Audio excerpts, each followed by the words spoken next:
सामना करना होगा।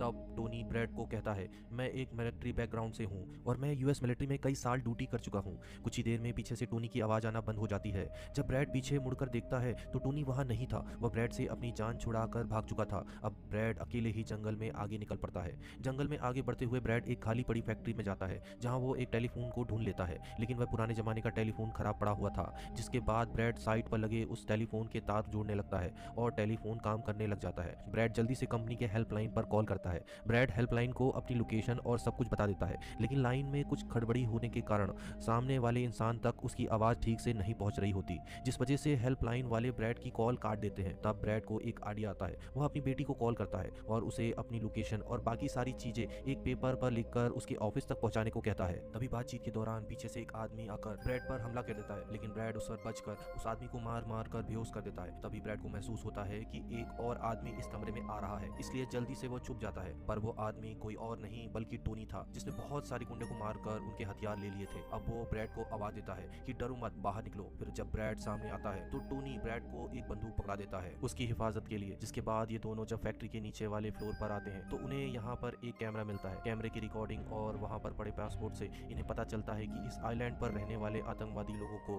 कैद करके उसकी फैमिली से काफी बड़ी रकम की डिमांड करते हैं, और जब किडनैपर किए गए व्यक्ति की फैमिली से उन्हें रकम भी मिल जाती है तब भी वह उसे छोड़ने के बजाय मार देते हैं। यह देखकर ब्रैड समझ जाता है कि हमारे पैसेंजर भी खतरे में हैं। जिसके बाद ये लोग बाहर निकलते हैं और सामने उन्हें एक गाड़ी दिखाई देती है। यह गाड़ी एक आतंकवादी की थी जो कुछ देर